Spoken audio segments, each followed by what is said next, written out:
আসসালামু আলাইকুম রহমতুল্লাহ। আশা করছি আপনারা সকলে ভালো আছেন, সুস্থ আছেন আল্লাহর হুকুমে। এই যে কিছু মাটির হাঁড়ি নিয়ে সামনে বসা হয়েছে আল্লাহর হুকুমে,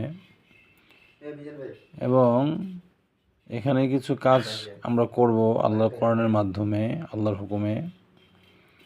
বিষয়টা হলো, অনেক মেয়ে আছে যারা বাবা মার অবাধ্য হয়ে এই বয়ফ্রেন্ডের সাথে চলে যায়, যাওয়ার পর বিয়ে শাদী কিছু করে না। বিয়ে শাদী না করে হারাম সম্পর্কের সাথে থাকতে থাকতে নিজে অপবিত্র হয় এবং তার পরিবারকে অপবিত্র করে, এবং সমাজের চোখে পরিবারকে সে একদম পুরো নাজেহাল পরিস্থিতিতে সে ধ্বংস করে ফেলে। ওই সমস্ত এই নারী এবং পুরুষ, এবং অনেক পুরুষ রয়েছে যারা নাকি অবুঝ মেয়েদেরকে নিয়ে যায়, নিয়ে বিয়ে শাদী তো করেই না, এরপর অবাধ মেলামেশা করে। এতে নিজেরও ক্ষতি হয়, সমাজের চোখে পরিবারের ক্ষতি। এরপরে দেখা যায় বর্তমানে একটা বিষয় বের হয়েছে যে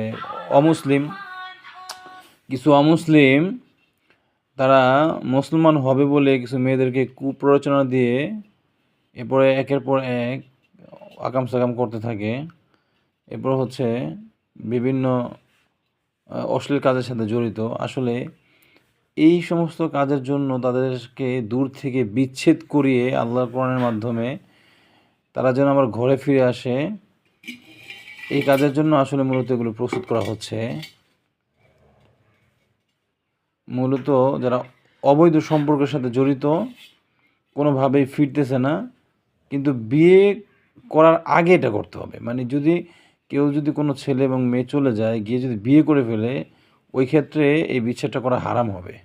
এটা করা সম্পূর্ণ নাজায়েজ হবে, আল্লাহ রাগান্বিত হবেন, আল্লাহ গুনাহ দিবেন, এটা করা যাবে না। কিন্তু যদি জানতে পারেন যে বিয়ে শাদী করে নাই, বিয়েটা এখনও পর্যন্ত বাকি আছে, কিন্তু অবাধ মেলামেশা করছে, অশ্লীল কার্যক্রম করছে, ওই ক্ষেত্রে এই আল্লাহ সুবহানাহু ওয়া তাআলার এই ইসমে জাতের নামের উপরে যে চালানটা প্রস্তুত করা হচ্ছে, এটা দিলে সাথে সাথে বিচ্ছেদ হয়ে যাবে, এবং সে যেখানে থাকুক না কেন, সে ওখান থেকে চলে আসতে বাধ্য হবে আল্লাহর হুকুমে, ইনশাআল্লাহ। তো এই কাজগুলো মূলত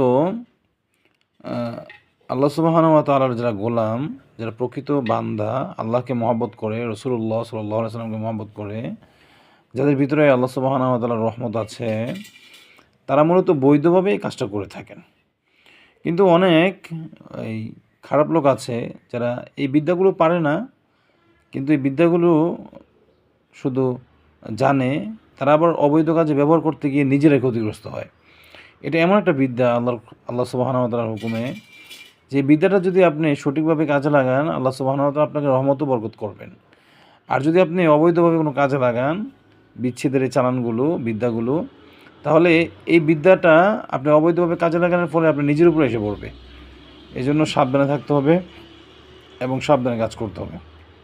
আর এই বিদ্যার সাথে সরাসরি আল্লাহ সুবহানাহু ওয়া তাআলার বিশেষ গোলাম মুওয়াক্কেল জিন হুজুরা রয়েছেন, যারা আল্লাহর হয়ে, আল্লাহর রব্বুল আলামিনের হয়ে তারা মানব জাতিকে সাহায্য করে থাকেন আল্লাহর হুকুমে। এই জন্য আমরা খুব সতর্কতা অবলম্বন করে এই কাজগুলো করতে হয়। তারা সে করলে হয়ে যাবে না, আর যার তার হাতে এগুলো হয়ও না, বিষয়টা বুঝতে হবে।